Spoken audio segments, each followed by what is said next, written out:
Cuando exportamos un grano de maíz, atrás o anteriormente ese grano de maíz hay un desarrollo biotecnológico, genético, de ciencia y tecnología, de desarrollo de maquinaria muy importante. Así que la primarización como la conocíamos históricamente en la Argentina hoy no existe. Pensá en impulsar y potenciar tu campo. En Macroagro tenés todas las soluciones en un solo lugar en todo el país. Y siempre tenés un oficial cerca para todo lo que necesites. Pensá en grande. Pensá en Macro.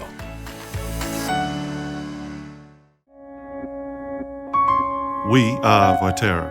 We are a world-leading agriculture network. We are a network of storage assets, processing facilities, terminales del puerto, logistics, assets, and marketing offices. Folyamatosan fejlesztjük a hálózatunkat. Responding to change and pursuing opportunity. Büszkék vagyunk arra, amit csinálunk, arra, ahogy csináljuk. Temos a missão de conectar a indústria agrícola. To grow our network and build partnerships that last. Welcome to Viterra. Bueno, vamos a comenzar con este panel, Biología del suelo, por qué es importante y cómo la cuidamos. Un tema que creemos que es más que importante de ahora hacia el futuro. Nos van a estar acompañando en la disertación Iliana Frazier y Andrés Ligrone. Iliana Frazier es doctora en agronomía de la Universidad del Sur, ingeniera agrónoma, especialista en fertilidad y biología del suelo, investigadora asistente del CONICET y también se desempeñó como docente en la Universidad Nacional de La Pampa. Andrés Ligore es un estudiante de doctorado en Ciencias Biológicas, magíster en Ecología, diplomado en línea de restauración de ecosistemas y servicios ambientales y licenciado en Ciencias Biológicas de la Facultad de Ciencias de la Universidad de la República. Para comenzar, va a empezar Iliana con su presentación, así que le doy el pase a ella. Les recordamos que van a hacer la presentación los disertantes y al final van a tener un espacio de preguntas, las cuales las pueden ir realizando a través del WhatsApp. Hacia el final hacemos una pequeña discusión y respondemos todas las inquietudes que queden. Bueno, buenos días. Muchísimas gracias por esta invitación a participar en el Congreso. Mi presentación está orientada a poder ver cuáles son los pilares más importantes para manejar favorablemente la biología del suelo. Y lo que tenemos que tener en cuenta es, por un lado, que necesitamos alimentar a esa biota del suelo. La necesitamos alimentar con un flujo continuo de sustratos y que esos sustratos tengan una calidad balanceada que permitan que la actividad biológica ocurra correctamente. Y por otro lado, necesitamos proteger ese ambiente edáfico donde los microorganismos viven y actúan. Para eso tenemos que pensar en estrategias orientadas en mantener el suelo con raíces vivas a lo largo de todo el año, de manera tal de poder favorecer un flujo constante de carbono que es fijado por la atmósfera a través del proceso de fotosíntesis y que va a pasar en parte como tejidos radicales que van a ser almacenados en el suelo ese carbono de manera muy eficiente. Por otro lado, tenemos que pensar en sistemas diversificados, de manera tal de tener una mayor diversidad sobre el suelo, nos va a ayudar a tener una mayor diversidad adentro del suelo. Queremos comunidades donde podamos estimular también la presencia de microorganismos benéficos, esos microorganismos que también van a contribuir con el control de enfermedades, la fijación biológica de nitrógeno, la promoción del crecimiento vegetal. Y por otro lado, necesitamos que esas prácticas generen un mínimo disturbio en la estructura del suelo, necesitamos conservar esa estructura, un sistema poroso continuo que nos permite un intercambio adecuado de gases para la actividad biológica y cobertura que nos va a ayudar a conservar el agua, a reducir los procesos erosivos y a atenuar los cambios abruptos de temperatura que, teniendo en cuenta que esos microorganismos que están en el suelo van a trabajar en rangos óptimos de estos factores. Entonces acá tienen una pequeña tabla donde hicimos una revisión de los trabajos en términos de contribución de raíces de alguna de las especies que utilizamos en los sistemas de producción. Fíjense que no hay tantos trabajos orientados a medir cuánto aportan en materia seca y en carbono esas raíces, pero lo que podemos ver acá es que en términos generales la especie nos va a condicionar, ¿no es cierto?, la cantidad de raíces que tenemos, no solo en términos de biomasa, o sea, en los primeros centímetros del suelo, sino también cómo se distribuye esas raíces en profundidad, ¿sí? En términos generales, las especies perennes nos van a contribuir con mayor cantidad de raíces.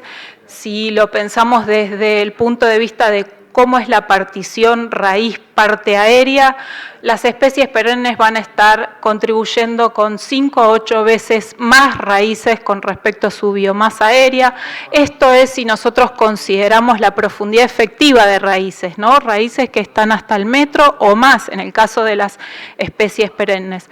Y en los cultivos anuales, que son cultivos que están pensados o mejorados para que el carbono, el destino del carbono sea la producción de granos, en ese caso eso va en detrimento de la biomasa de raíces. Por eso tenemos valores muchísimo más bajos que van a depender, por supuesto, del tipo de suelo, pero podemos esperar tener valores de 0,5 a 1, ¿no?, veces con respecto a la biomasa aérea. No solo tenemos que tener en cuenta la especie en términos de cuántas raíces podemos esperar tener en el suelo, sino también el tipo de suelo, ¿sí? La textura y la presencia de algún tipo de impedancia mecánica o genética va a afectar el crecimiento de esas raíces y por lo tanto la cantidad que podemos encontrar dentro del suelo. Acá les presento un ejemplo para que veamos cómo es el patrón de distribución de raíces hasta el metro de profundidad de suelo. Acá está en términos en kilos de materia seca de raíces para distintas prácticas de uso del suelo para una misma textura. Estos son suelos francos de la provincia de La Pampa. Fíjense cómo cuando pensamos en un sistema natural que nos gusta utilizar allá el Monte de Caldén, que sería nuestro como condición de referencia, los niveles de raíces hasta el metro de profundidad pueden ir entre 17 y 20 toneladas de materia seca de raíces, y cuando lo comparamos con sistemas permanentes como el pasto llorón o pasturas de 4 años, en este caso tiene un ejemplo de festuca y agropiro, podemos ver que esos valores en los primeros 20 centímetros pueden ser similares, pero en profundidad hay una reducción importante. Y esto tiene que ver con los sistemas, con la arquitectura de esas raíces. En los pastizales naturales tenemos combinación de especies que permiten explorar una mayor cantidad de suelo. Y cuando observamos estos valores de raíces para secuencias agrícolas, en este caso maíz, con cultivo de cobertura, vicia centeno, los niveles de raíces son mucho, mucho más bajos y por debajo de los 20 centímetros podemos esperar reducciones hasta de un 60-70% con respecto a una condición natural. Otro aspecto que es importante tener en cuenta desde el punto de vista del stock de raíces es cómo ese carbono de raíces, ahora está expresado en términos de carbonos, va a variar a lo largo del tiempo cuando estamos mirando un estrato de profundidad en particular. El que nos interesa es el estrato superior. En este caso son los primeros 10-12 centímetros de suelo. Acá tienen prácticas comparadas con un sistema natural, rotaciones de 4 años de pastura con 6 de agricultura y distintas secuencias a base de soja. Fíjense cómo en el pastizal natural, creo que este es el, acá, ahí, como en el sistema natural, ustedes pueden tener niveles de carbono de raíces que son estables a lo largo del tiempo. Lo que hicimos fue medir durante 2 años y tomar las raíces que estaban en el suelo en el momento coincidente con el final del cultivo de cobertura y floración de soja, o sea, los momentos que en las secuencias agrícolas esperábamos tener ya definido el nivel de raíces de esas especies. Y lo mismo hicimos para las otras prácticas de uso. Entonces, en el sistema natural tenemos un stock de raíces de carbono que es estable a lo largo del tiempo. La pastura, como veíamos antes, alcanza niveles similares, este es el 4º año de esa pastura, pero cuando la roturamos para ingresar a la secuencia agrícola cae abruptamente, ¿sí?, por descomposición. Y cuando miramos los sistemas agrícolas, fíjense las soja sobre soja. ¿Qué es lo que está pasando? Lo que pasa es que tenemos pulsos de disponibilidad de carbono, ¿sí? Pulsos que van a estar asociados a la presencia de soja que va a aportar raíces, carbono de raíces, y después tenemos una caída que está asociada a la descomposición de esas raíces, ¿sí?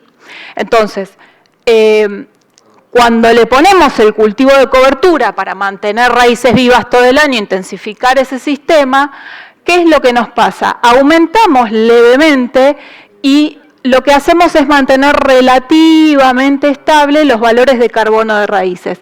Pero fíjense la cantidad de carbono que tenemos en estas secuencias agrícolas con respecto a una pastura o a un sistema natural. Es muy bajito.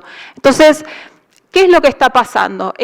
Yo digo, ¿no? Estamos con una economía muy ajustada de carbono que necesitamos darle a esos microorganismos para que las procesen.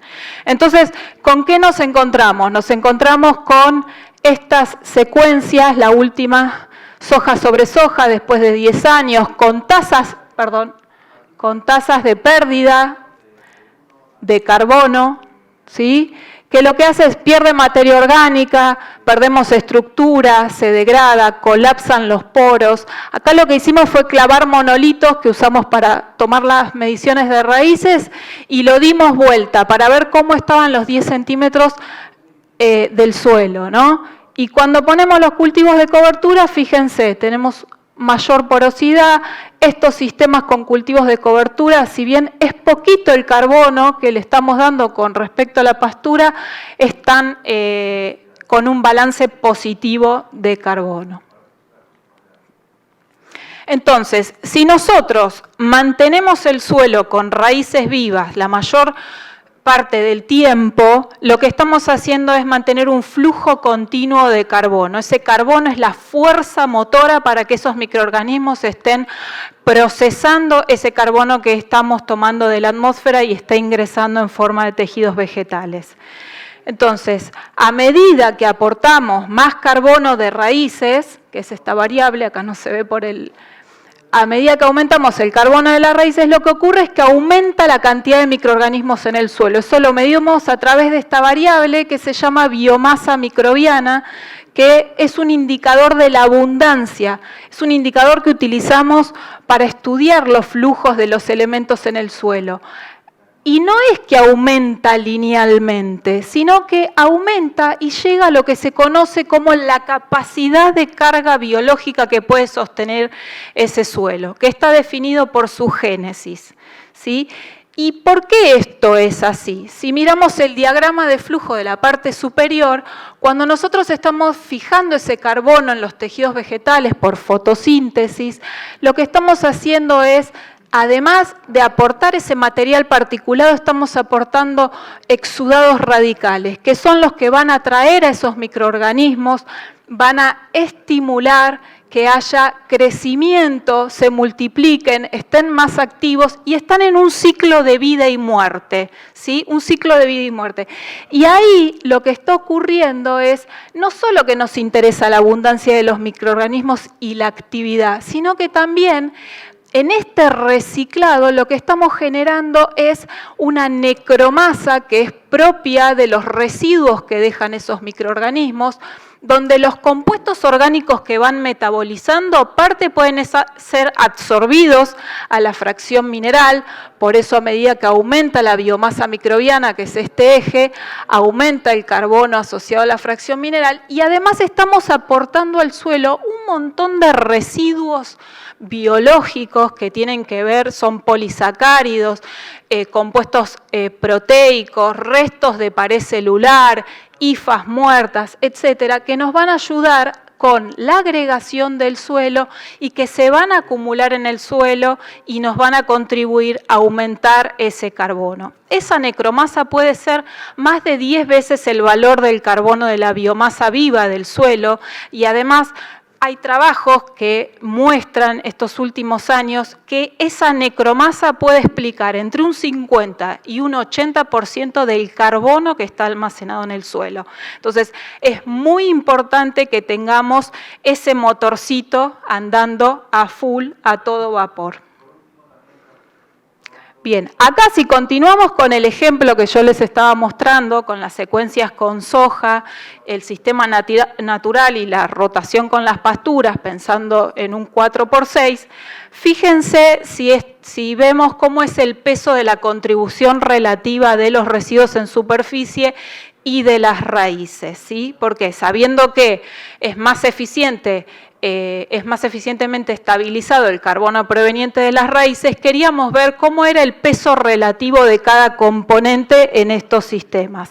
Entonces, si ustedes observan, el sistema natural tiene un stock de raíces, esto está en términos de carbono muy grande, fíjense lo que es la pastura, mientras que está la pastura en el sistema, ¿no es cierto? Y cuando pensamos en una monocultura, esa monocultura que yo les mostraba la variación de carbono en el tiempo, estamos hablando de 500 kilos de carbono de raíces por hectárea, con un nivel de residuos en superficie menor a 1 tonelada. Cuando le ponemos el cultivo de cobertura, ¿qué es lo que pasa? Aumentamos en mayor proporción los residuos en superficie y aumentamos solamente un 14, un 15% lo que es el carbono de raíces. Pero si miramos la balanza, seguimos teniendo más carbono de rastrojos en superficie, que están en menor contacto con la matriz del suelo, por eso pasa menos cantidad a lo que es materia orgánica, y tenemos niveles de raíces por debajo de 1 tonelada de carbono, ¿no? Por eso decimos que estamos con una economía bastante ajustada. Cuando eso lo relacionamos con qué es lo que pasó con las distintas fracciones de materia orgánica del suelo, lo que vemos es que fueron las raíces, ¿no? El input de carbono de las raíces las que nos explicaron los incrementos en el carbono orgánico particulado en estas 3 prácticas, ¿no es cierto? Y lo mismo con respecto al carbono total. Pero seguimos estando bastante lejos de lo que pasa en la condición natural. Sin embargo, ¿no es cierto?, tanto incluir cultivos de cobertura como hacer rotaciones con las pasturas no favorecieron los balances de carbono con tasas positivas de acumulación de carbono. Otro de los beneficios de las raíces, ¿no? Yo les mencionaba, casi un 40, un 50% del carbono de esa biomasa de raíces podemos estimarla como rizo de posición. Esos compuestos orgánicos que se liberan van a tener un rol muy importante en la agregación del suelo y además son señales químicas que actúan atrayendo determinados microorganismos benéficos que nos interesan en el sistema. En este caso, acá tienen un ejemplo sobre el efecto que tienen estas proteínas de tipo glomalinas que están relacionadas con el recambio de hifas de las micorrizas, ¿sí?, que actúan también como agentes aglutinantes de las partículas en el suelo, contribuyendo con la estabilidad de los agregados. Y además, al ser compuestos de tipo proteico, estos residuos microbianos pueden quedar almacenados en el suelo con un mayor tiempo de residencia, contribuyendo a incrementar el carbono del suelo. Cuando miramos estos indicadores biológicos en su conjunto, vemos que tanto el carbono de la biomasa microbiana como estos compuestos de tipo proteicos que están en el suelo y el carbono de las raíces nos ayudaron a explicar casi un 85% de la variación en esos niveles de carbono orgánico total del suelo. Otro de los aspectos que tenemos que tener en cuenta es la calidad, que la podemos modificar a través del manejo, principalmente a través de las especies que participan en los sistemas de producción. La calidad es muy importante porque va a afectar tanto la composición de la comunidad microbiana que está en el suelo como también la velocidad de los procesos que ocurren en el suelo. Cuando nosotros aportamos sustratos con una calidad balanceada, ¿sí?, como ustedes pueden ver acá, por ejemplo, relaciones carbono entre 20 y 40 nos permiten que en los procesos tanto de mineralización como de inmovilización dentro de esa biomasa microbiana están balanceados. No es que un elemento limita al otro o está en exceso. En ese caso, ¿qué es lo que ocurre? A medida que aumenta el carbono de la biomasa microbiana, o sea que tenemos va creciendo esa microbiota del suelo, aumenta la tasa respiratoria, ¿sí? Pero lo va haciendo de una manera acoplada. Cuando nosotros le ponemos residuos de muy alta calidad, por ejemplo, como puede ocurrir en este caso con cultivos de cobertura a base de vicia, por ejemplo, que son debajo de 20, lo que estamos haciendo es, tenemos mucho nitrógeno en relación al carbono. ¿Y cuál es la respuesta? La respuesta es que aumenta la respiración del suelo exponencialmente por unidad de carbono de crecimiento de esos microorganismos. Entonces, ¿qué es lo que estamos haciendo? Estamos desacoplando el proceso. Entonces, la eficiencia metabólica de uso del carbono de esos microorganismos es baja y no queremos eso, no queremos que respiren más por unidad de lo que metabolizan, porque lo que queremos es que lo incorporen, ¿sí? El carbono, como estábamos viendo, que lo metabolicen, que lo generen en residuos microbianos que después pueden quedar estabilizados en el suelo. Como están más activos, también lo que pasa es que aumentan las tasas de mineralización. Y ocurre lo mismo acá. Tenemos procesos de mineralización y de inmovilización del nitrógeno que cuando la calidad es adecuada o está balanceada, esos procesos ocurren simultáneamente. Cuando nosotros desbalanceamos eso porque estamos aportando más nitrógeno en relación al carbono, lo que ocurre es que la mineralización es neta y como ven ahí, el cambio, ¿no es cierto?, la disponibilidad de nitrógeno orgánico, soluble o biodisponible, lo más biodisponible para que los microorganismos reaccionen, pasa a nitrógeno mineral. Esto nos está diciendo que hay una alta tasa de mineralización de nitrógeno. Lo contrario es, pongo residuos de muy baja calidad, ¿no es cierto?, y podemos tener procesos de inmovilización neta que son un problema, porque nos falta ese nitrógeno mineral para el cultivo que esté presente. Entonces, cuando nos pasa esto que aceleramos el sistema porque estamos aportando residuos de muy alta calidad, nos encontramos con este tipo de problemas, ¿no? Aumentan los riesgos de pérdida. Acá tienen un ejemplo que nos gusta mucho mostrar en suelos arenosos de La Pampa, donde claramente se ve la panza, ¿sí?, por lavado de nitratos a la siembra del cultivo de verano, ¿no?, después de tener un cultivo de vicia. Y cómo eso podemos, combinando gramínea y leguminosa, esas tasas de mineralización las podemos atenuar y evitar ese tipo de pérdidas, ¿no? Esto tiene que ver con la desincronización entre la demanda y la oferta. No tenemos raíces que puedan inmovilizar ese nitrógeno mineral que estamos poniendo y que se descompone muy rápidamente y viene tanto de los residuos en superficie como de la descomposición de las raíces y de la propia materia orgánica del suelo. Y otro problema son las pérdidas gaseosas, que son ahora una de las que más nos interesan desde el punto de vista del impacto negativo de las emisiones de óxido nitroso. Entonces, cuando las condiciones son predisponentes, que tenemos poros llenos de agua, donde se favorecen procesos de desnitrificación porque nos falta oxígeno, las tasas de emisión de óxido nitroso aumentan exponencialmente, ¿sí? Y por otro lado, tener una mayor nivel de nitrógeno soluble en el suelo asociado a estos residuos de alta calidad, si tenemos condiciones de anoxia, la tasa de emisión aumenta un montón, y si tenemos condiciones de oxígeno que permitan la mineralización y la nitrificación, también vamos a tener pérdidas que van a contribuir con emisiones, pero en menor magnitud. Ya termino.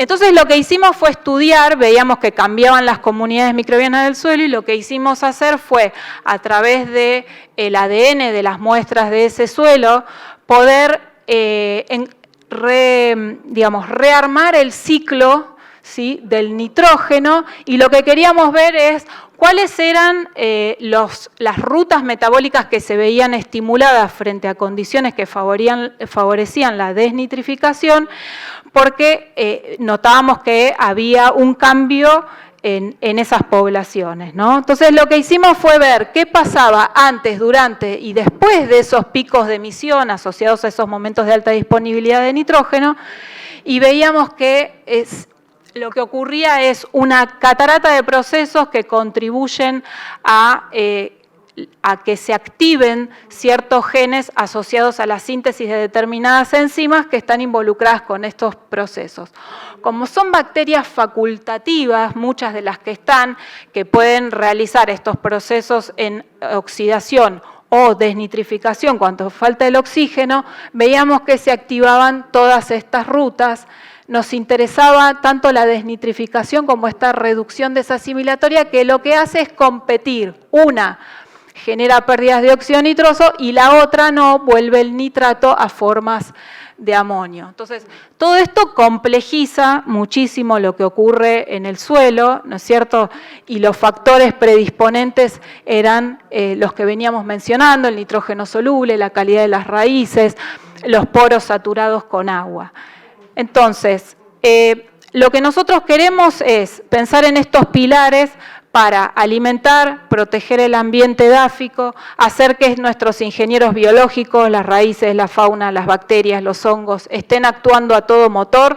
Este flujo de carbono nos va a permitir almacenar más carbono en el suelo, pero también lo que va a pasar es que estamos acelerando el sistema y que necesitamos gestionar de manera eficiente ese nitrógeno, porque los sistemas pueden tener momentos o baches en los cuales hay desincronización entre la oferta y la demanda de esos nutrientes móviles, y esto puede ir en detrimento de esos balances de carbono. Terminé. Muchas gracias.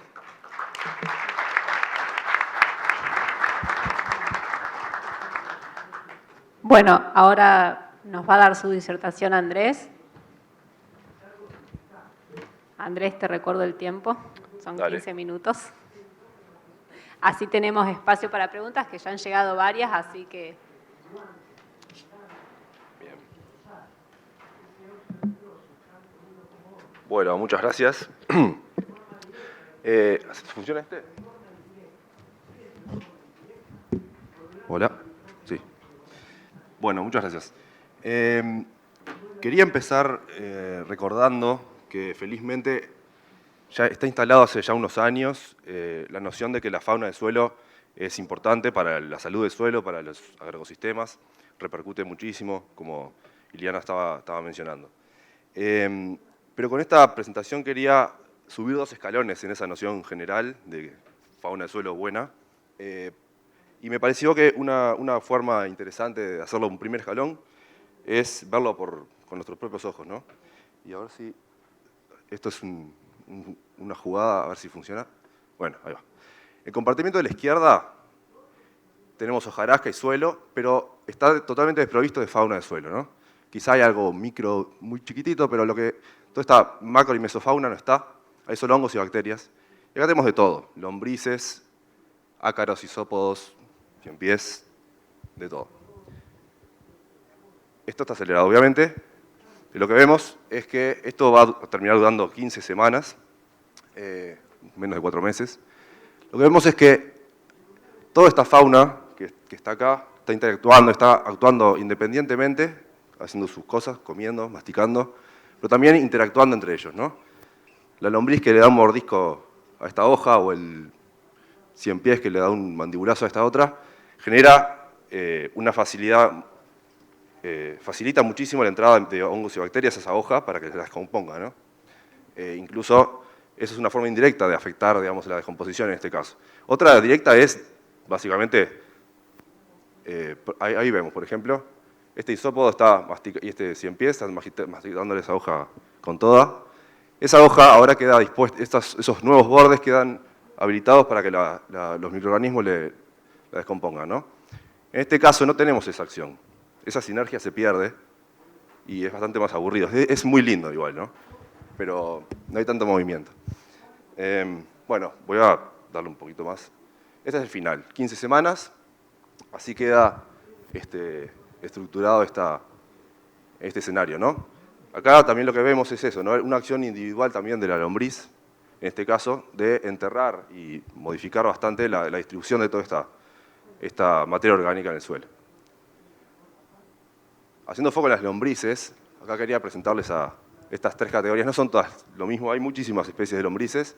no tantas como para que sea muy abrumadora. A mí la taxonomía no me gusta tanto, así que por suerte en Uruguay tenemos algo así como 23 que conocidas, debe haber el doble, pero no son tantas.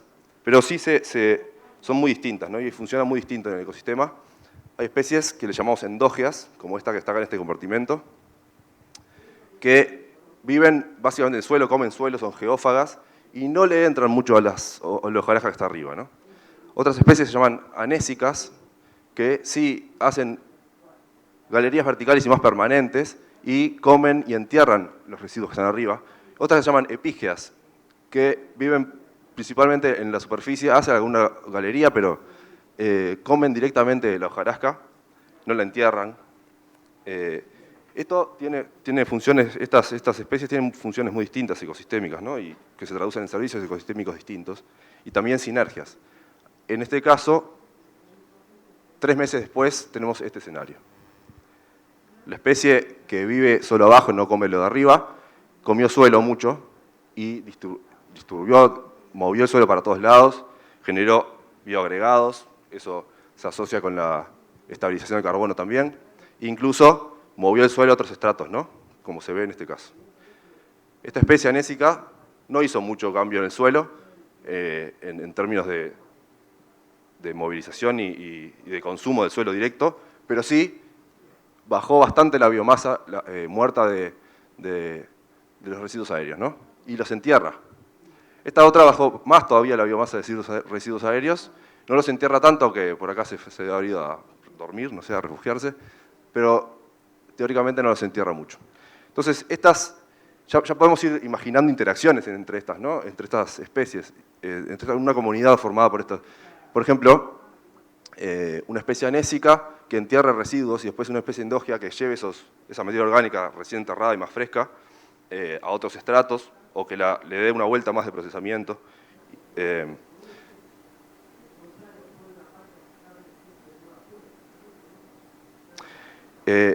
Resaltando que las lombrices pueden ser los organismos de mayor biomasa en el suelo, en total, ¿no? La comunidad de lombrices, lo ponemos en una balanza, puede pesar más que todos los otros organismos. Nos preguntamos cómo afectan las lombrices la incorporación de carbono desde cultivos de servicio. Y hicimos este experimento. Hicimos crecer, cultivamos unas plantas de cultivo de servicio de avena, trigosa y vicia villosa, marcadas con carbono, isótopos de carbono y nitrógeno, para poder medir después mucho más fácilmente en el suelo cuánto entró. Y pusimos residuos de esas dos plantas en macetas con una especie, que está acá, que es endógea, la que estaba a la izquierda, ¿no? Es la misma especie, Aporrectoidea caliginosa, que vive solo abajo, y otra que se llama Lumbricus friendi, que es anésica, sube y baja y no come mucho suelo, sino que come la hojarasca que está arriba, o la brosa, y un control, ¿no? Esperamos que en el control haya una incorporación de carbono de los residuos de estas dos plantas a los 40 días, pero también esperamos que la lombriz anésica haga aumentar mucho más la incorporación de carbono, también la endógea. Lo que estamos viendo, primero volver a lo visual también, para un segundo escalón en base a datos, ¿no? Estamos viendo primero en lo visual que la descomposición aumenta muchísimo en estos 40 días. Este caso es una maceta con una especie anésica, esa que sube y come arriba. Y vemos que esta especie triplicó la tasa de incorporación de carbono nuevo desde la avena, como vemos acá. Un estimado de 300 kilos por hectárea incorporados por la lombriz anésica, comparado con el control que incorporó 100 kilos, ¿no? 200 kilos más aportados por la lombriz anésica. Esto, un detalle, no es balance, porque faltaría la respiración, ¿no? Pero bueno, también vemos además que en el contenido de carbono total hay un efecto del 5% de aumento también. Entonces, todavía no están todos los datos analizados, pero eso nos da un indicio de que sí hay un balance neto positivo. Pero a todo esto, además de que las especies interactúan entre sí con el ecosistema, el manejo también interactúa con ellos, ¿no? Y a nivel mundial la tendencia es a que se observa que el cultivo agrícola, digamos, el manejo agropecuario, tiende a disminuir la abundancia, la biomasa y la diversidad de estos organismos, de estas comunidades. En la región pampeana se ve también eso, con algunas particularidades. En Brasil hay algunos reportes de disminución de la riqueza de especies. Para tener una idea, en una localidad podemos encontrar entre 1 y 5 especies de lombrices. Eso es bastante común para toda la zona, para toda la región. En Argentina hay reportes también de reducción de abundancia en los cultivos, comparado con el campo natural o con los pastizales. Cambia en la composición de especies. No son tantos los registros, no estamos muy atrás, pero falta muchísimo para saber, ¿no? En Uruguay, sobre todo, nos preguntamos qué pasa en Uruguay en el campo. Entonces fuimos a muestrear y a conocer el efecto del uso agrícola sobre las comunidades de lombrices. Estos 7 sitios, en una zona muy agrícola de Uruguay, muestreando en sitios pareados, ¿no? En un alambrado de por medio, mismo suelo, mismo todo, lo único que cambia es el manejo. Entonces hicimos 8 pozos, a un lado y al otro, y lo que encontramos fue que la densidad de lombrices, acá tenemos 5 estaciones desde primavera de 2020 a primavera de 2021, lo que vemos es que la densidad de las lombrices, individuos por metro cuadrado acá, en el campo natural, que es el verde, es más del doble que en el cultivo agrícola. La biomasa también en gramos por metro cuadrado también disminuye a menos de la mitad. Y el tamaño individual también.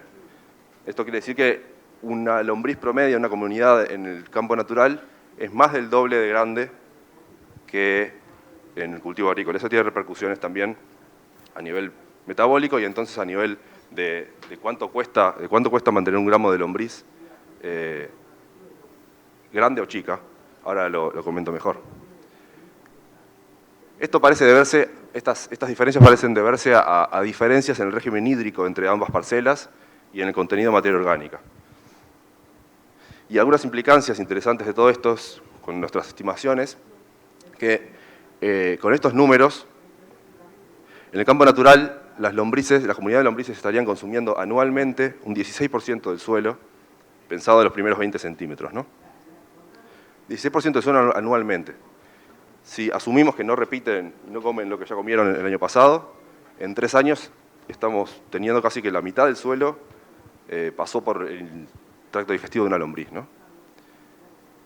Comparado con un 6% en la rotación agrícola. Eso es una consecuencia importantísima porque a partir de esa ingesta es que después se generan o gran parte de los beneficios o potenciales y los servicios ecosistémicos asociados a las lombrices, ¿no? Volviendo al tamaño corporal también, tiene cabida en el sentido de que una lombriz más chica es más ineficiente en su metabolismo, gasta más carbono, o sea, respira más carbono para hacer lo que hace, ¿no? Para vivir en el día a día, que una más grande. Eso no es lineal, entonces no es multiplicar por 2 el gasto, pero estaría buenísimo poder calcularlo. Hay muchísimas salvedades, pero un día llegaremos. Pero nos indica que también es una comunidad menos eficiente en todos estos procesamientos, ¿no? Por otro lado, también vimos reducción en la riqueza, en la diversidad y en la equitatividad de las comunidades. O sea, son comunidades, en el campo natural hay comunidades donde la abundancia está mejor distribuida entre todas las especies que en el cultivo agrícola. Y esto tiene que ver también con cómo funciona esa comunidad. Por ejemplo, en que encontramos también una reducción en la riqueza de especies endógenas profundas, que son las que estábamos viendo en la parte de la izquierda de aquellas imágenes, ¿no? La que come suelo y lo procesa y lo modifica mucho más. Por otro lado, algo llamativo que lo vimos y lo estamos viendo bastante en Uruguay, no parece ser algo común a toda la región, que no vimos especies anésicas, o sea, la que sube y come arriba, en los cultivos agrícolas. En un patrón bastante fuerte, porque tenemos al lado, a unos metritos, comunidades de anésicas en el campo natural, bastante prominentes, digamos, y abundantes. Entonces, para terminar, quería resaltar algunos mensajes. Uno es que con menos grupos funcionales y menos biomasa de lombrices, el suelo agrícola pierde beneficios potenciales, ¿no? Para la producción y también para la conservación de la biodiversidad. Hay interacciones con todos los otros organismos que van a estar alterados también. Este efecto negativo sobre la estructura y funcionamiento de las comunidades ofrece entonces menor potencial de servicios ecosistémicos porque hay menos biomasa, hay menos gramos de lombriz para hacer lo que tienen que hacer o lo que saben hacer y también menor representación de grupos funcionales. O sea, no tenemos todo el equipo completo de esas 3 que estaban ahí y otras intermedias que puede haber. Entonces también menos sinergia entre ellas y otras especies y otros grupos de la biota del suelo. Entonces, para ir un poco también con el título de la charla, cuidando, muy probablemente y también alineado con lo que Iliana contaba al final, cuidando el contenido de carbono y de agua del suelo, promovemos comunidades más abundantes y funcionales que nos van a repercutir a muchísimos niveles, ¿no? Listo, muchas gracias.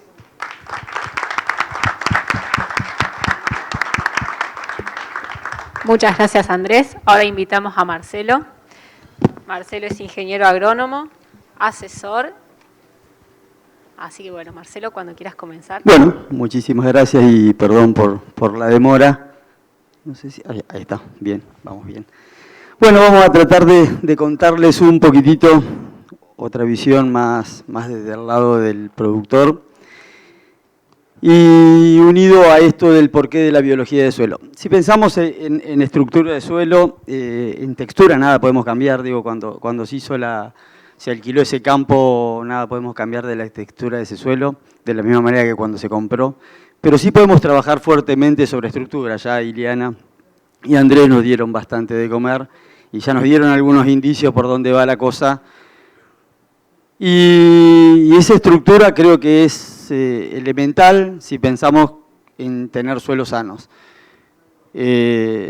Raíces necesitan de intensidades mayores a 2 megapascales, les cuesta muchísimo crecer, empiezan a lateralizar y terminan no explorando esos lugares en los cuales no pueden entrar. Y la dinámica del agua se complica fuertemente. Cuando hablamos de dinámica del agua, también es dinámica de gases. Se complica fuertemente por no tener estructura esos suelos. Y durante los últimos años la descarbonización de los suelos fue grande, la pérdida de materia orgánica y de carbono de los suelos fue grande y a veces cuando levantamos un alambrado notamos que los cultivos allí en ese alambrado rinden muchísimo más y nos preguntamos por qué. Precisamente para mejorar esa estructura, los suelos tienen que estar agregados, esa estructura migajosa que nos hace que el aire, el agua y las raíces vivan libremente. Pero esos agregados están aglutinados por sustancias que tienen carbono y esas pérdidas de carbono hacen que esos macroagregados se vayan rompiendo y al romperse esos agregados se van liberando partículas como por ejemplo limo.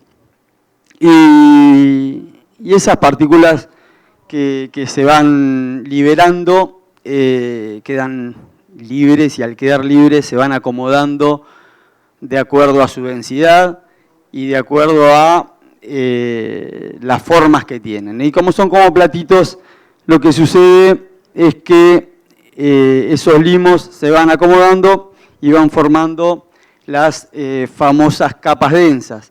Esas capas densas que nos dificultan la entrada de agua, y al dificultarnos la entrada de agua lo que decimos es tenemos un problema físico en el suelo, y casi como una correlación nuestro cerebro dice que el problema físico se soluciona con cosas físicas, y allí vamos a una labranza, y esa labranza ya sabemos que, como bien nos contaba Eliana recién, hay equilibrios en el suelo que hay que mantener, y cuando aumentan la mineralización de materia orgánica, ya lo contaba con el nitrógeno, pero también si nosotros oxidamos, estimulamos mucho la actividad biológica de ese suelo, y ese suelo necesita alimentarse, y para alimentarse se alimenta del carbono de ese suelo, y seguimos perdiendo cada vez más carbono en nuestro suelo, quedando ese limo liberado, y empezamos a entrar en un círculo vicioso, en el cual ese círculo vicioso nos hace depender cada vez más de la labranza. Y la verdad que la solución no es física, hay otra solución. Otro de los problemas que nos genera esa pérdida de carbono es que empezamos a tener agregados antropogénicos, agregados, le damos esa rugosidad al suelo, y cuando nosotros lo ponemos a ese suelo, habló recién Ileana de la misma manera de glomalina. La glomalina son hay glicoproteínas, esas glicoproteínas son hidrofóbicas, la glomalina es una de esas glicoproteínas que da estabilidad a esos agregados. Y eso hace que el agua, cuando nosotros ponemos un suelo sano y un suelo agrícola de hoy, un poco deteriorado tal vez, en agua sucede lo que sucede en estos dos vasitos. El agua, por no haber sustancias hidrofóbicas allí, entra rápidamente y se produce esa explosión de agregados que, si se acuerdan, en los primeros años de la siembra directa era lo que tratábamos de decir, que la gota de agua no impacte para que no rompa el suelo. Y hay un poquito de cierto ahí, pero la verdad que lo que más hay de cierto es que los agregados antropogénicos no tienen glicoproteínas, no tienen sustancias hidrofóbicas, el agua entra rápidamente y, como un globo, cuando lo inflamos rápidamente termina explotando, y al explotar termina liberando más limo y generando ese problema de liberación de limos y esa densificación que en algunos lados forman estructuras laminares y en otros lados forman estructuras absolutamente densas, donde las raíces allí en esos bloques no pueden penetrar, y después decimos, bueno, no, tenemos tanta cantidad de fósforo de 0,20 y tanta cantidad de agua, pero si las raíces no pueden entrar ahí en esos bloques, la maceta se nos achica, tenemos menos posibilidades, menos cantidad de agua y menos cantidad de fósforo, aunque con el barreno sí lo podemos penetrar y podemos entender que por ahí el fósforo está ahí, las raíces no pueden llegar ahí, y tenemos un problema químico un problema físico que acarrea un problema químico que es un problema de nutrición. Y estos son los efectos que se ven en el suelo, tal vez esquematizado, pero así podemos ver raíces con mucho mejor desarrollo de algún maíz o de soja, esa lateralización que encima es agua dependiente, ¿no? Esas estructuras son, mientras menos aguas hay, más problema tienen las raíces de penetrar y terminan lateralizando y no pudiendo explorar esas partes del suelo. Y las soluciones no son físicas, las soluciones son biológicas, y ya Andrés nos mostró en un video más que claro, en el cual las lombrices, la actividad biológica del suelo es la que hay que estimular, y vamos a poner las lombrices, que es las que más vemos. Las lombrices las podemos condicionar absolutamente con nuestro manejo. Nosotros podemos tener rotaciones absolutamente más intensas, que les den de comer los 300, o lo más parecido a los 365 días del año, o podemos tener rotaciones menos intensas, con mucho barbecho, que lo que hace es le bajamos la cantidad de alimento a esas lombrices y nos ayudan a reconstruir los suelos. Como bien contaba Andrés, la lombriz no tiene la capacidad de comer solamente tejidos vegetales, sino lo que hace cuando está en el suelo come tejidos vegetales y suelo, y allí lo que termina haciendo es en sus heces termina generando agregados que tienen mucha más carbono, más cantidad de carbono que el suelo circundante. La solución no es física, la solución es biológica, entre los macro que mostraba Andrés y los micro que nos ayudó a entender Iliana, para poder reconstruir los suelos, recapturar y volver a reagregar.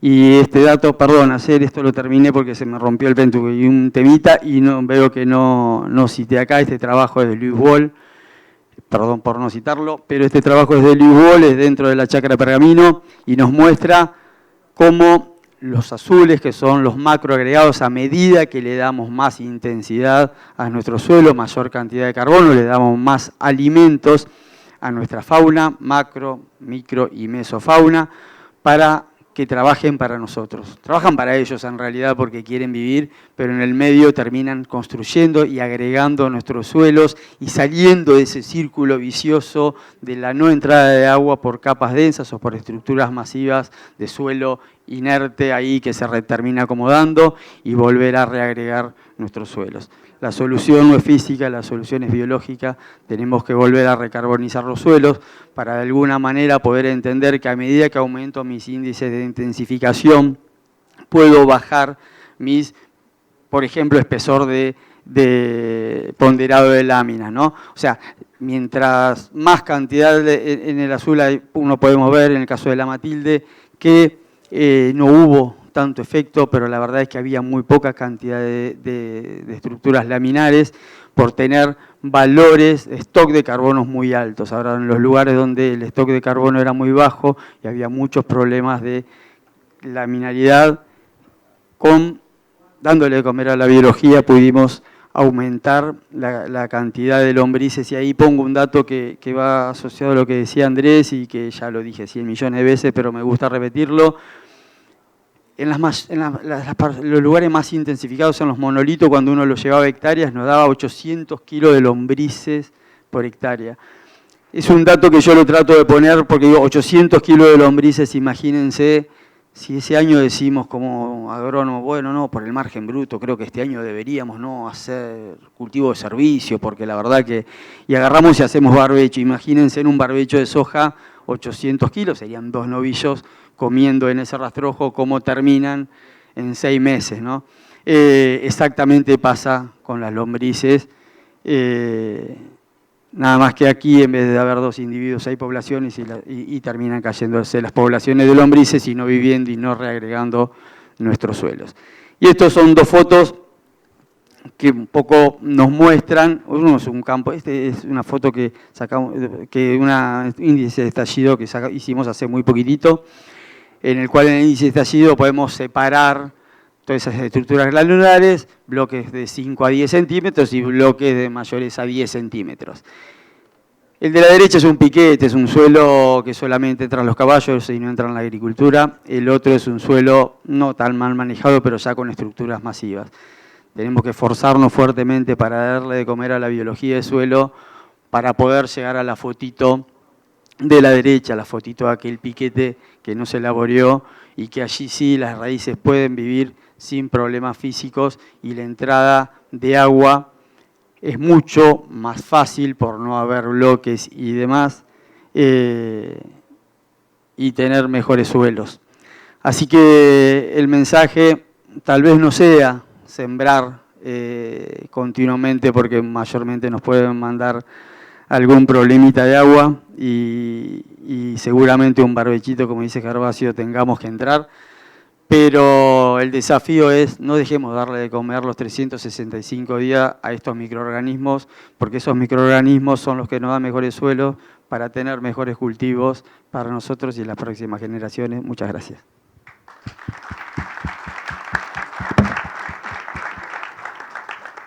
Muchas gracias, Marcelo. Bueno, ahora vamos a hacer rápidamente unas preguntitas, muy rápido porque estamos muy escasos de tiempo.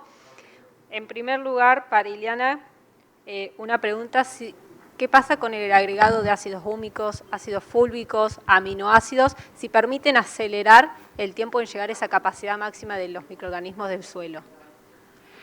Bueno, yo, no sé si ahí se escucha, sí, ahí está. No he trabajado directamente haciendo mediciones de ese tipo. Sé que hay empresas que están generando ese tipo de productos. Yo creo que hoy por hoy podemos tener soluciones biológicas no basadas en insumos externos.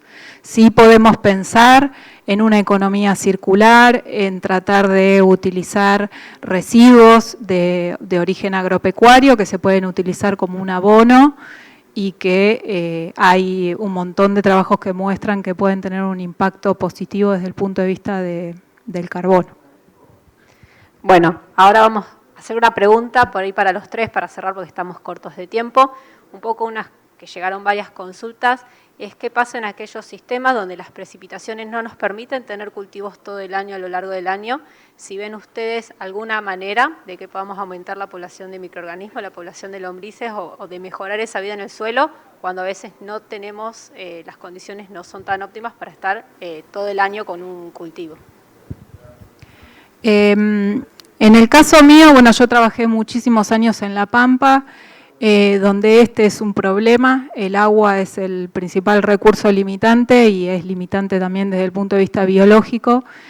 Entonces, por eso yo les mostraba estos procesos de desincronización que se generan. No podemos tener todo el año, tratamos de asemejarnos a la naturaleza lo más que podemos. Por eso lo que recomendamos para zonas en secano más semiáridas es mantener rotaciones con pasturas. En general son zonas con sistemas mixtos, entonces hacer los descansos, pensar en un 4x4 o 4x6, ¿no? 6 años de agricultura y el descanso con la pastura es la mejor estrategia que nos permite alcanzar, casi llegar en esos 4 años de permanencia de la pastura, levantar casi medio punto la materia orgánica.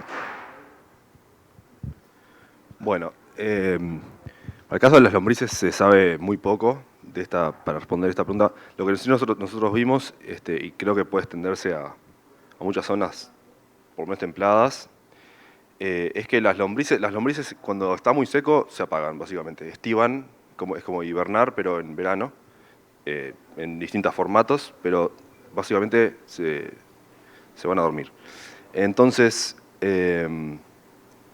yo creo que para responder esa pregunta yo me centraría en las épocas donde hay más humedad, en otoño e invierno, donde vemos mayor actividad, donde las lombrices están comiendo, y es ahí entonces donde es importante que esté la comida disponible. Quizá en verano, en plena seca, ponemos comida, va a quedar ahí porque el bicho está en otra. Entonces yo me centraría en ese caso en las épocas más húmedas.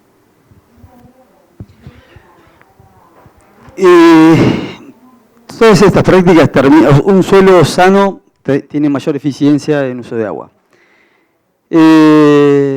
Ahora, este siempre verde que el Guille Rivetti por ahí me ha retado bastante y ya lo tomo.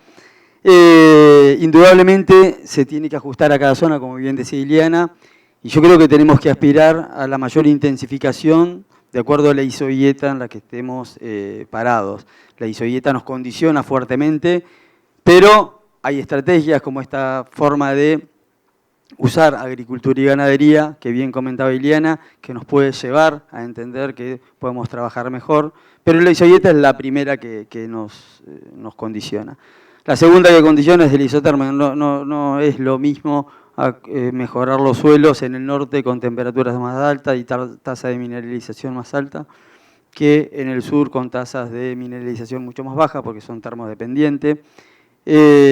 Así que mi sensación es que lo que deberíamos hacer para dar la mayor actividad biológica es trabajar en forzar el sistema lo más parecido a lo que de la naturaleza, a lo que es la naturaleza, que es el siempre verde, de acuerdo a esas dos condiciones que nos ponen un límite hasta donde podemos intensificar.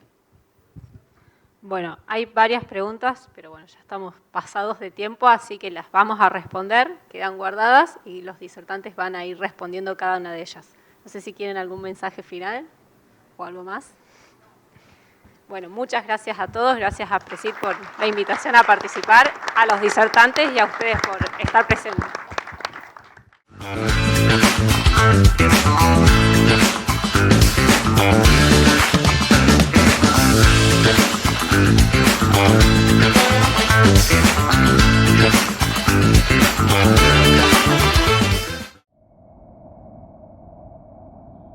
Hoy no basta con recibir un buen producto.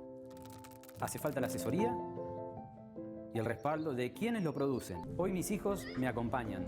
Me gustaría ser un referente para ellos, trabajando de manera sustentable para dejarles un futuro mejor. El campo da otro paso adelante. El sistema SpeedAgro lleva la eficiencia de aplicación de un 45% hasta un 70%. Entra a speedagro.com o a nuestras redes sociales para asesoría comercial y técnica. SpeedAgro, The Greener Standard.